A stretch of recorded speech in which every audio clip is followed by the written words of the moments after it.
Greetings, my friends. Welcome back to our channel where we explore the raw and unfiltered world of cinema. Today, we're diving headfirst into the intense streets of Training Day. But before we hit the mean streets of Los Angeles, make sure you're geared up, your instincts sharp, and that subscribe button hit like you're chasing down a suspect. And now, let the training begin. Ambitious Los Angeles Police Department officer Jake Hoyt is up for promotion and is assigned to Detective Alonzo Harris, a highly decorated narcotics officer, for a one-day evaluation. Driving around in Alonzo's Monte Carlo, they begin the day by catching some college kids buying marijuana. Alonzo confiscates the drugs, puts it into a pipe, and tells Jake to smoke it. When Jake refuses, Alonzo threatens him at gunpoint, stating that refusing like this while on the streets would get him killed. Jake smokes the pipe, and Alonzo smiles, telling him that it was laced with PCP. After paying a visit to Roger, an ex-cop turned drug dealer, Jake notices a pair of addicts attempting to rape a teenage girl in an alley. Jake intervenes while Alonzo watches. After the girl leaves and Alonzo scares the addicts off, Jake finds the girl's wallet on the ground and retrieves it. Later, Alonzo and Jake apprehend a dealer named Blue, finding crack rocks and a loaded handgun on him. Rather than go to jail, Blue informs on his employer, Kevin Sandman Miller, who is in prison. Using a fake search warrant, Alonzo steals $40,000 from Sandman's home.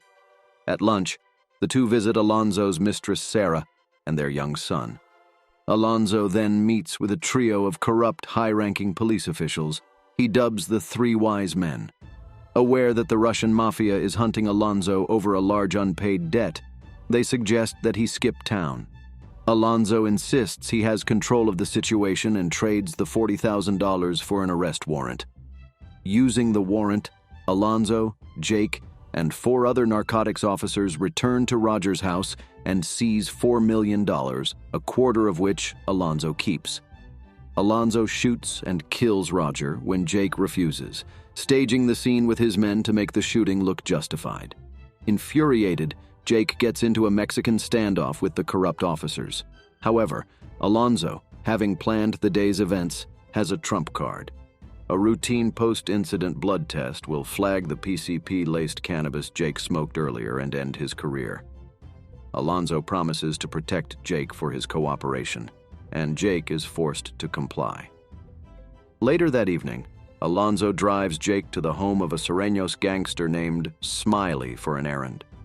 Jake reluctantly plays poker with Smiley and his fellow gang members as he waits for Alonzo. As they talk, Smiley reveals Alonzo's situation. By midnight, Alonzo must pay $1 million to the Russians for killing one of their men in Las Vegas, or be killed himself.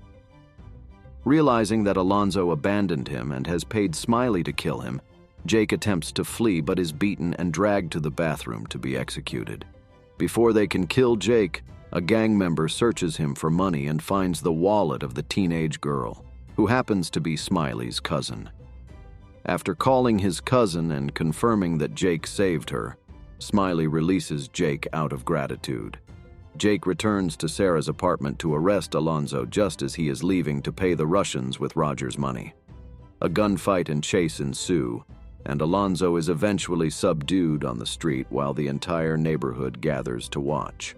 Alonzo offers money to whoever kills Jake, to no avail. Jake takes the stolen cash to submit as criminal evidence against Alonzo, and the neighborhood gang allows him to leave safely. Enraged, Alonzo threatens to retaliate against the gang members, but they ignore him and walk away unimpressed. Alonzo flees for Los Angeles International Airport, but he is ambushed and gunned down by the Russians. Jake returns home as the press reports on Alonzo's death. The end.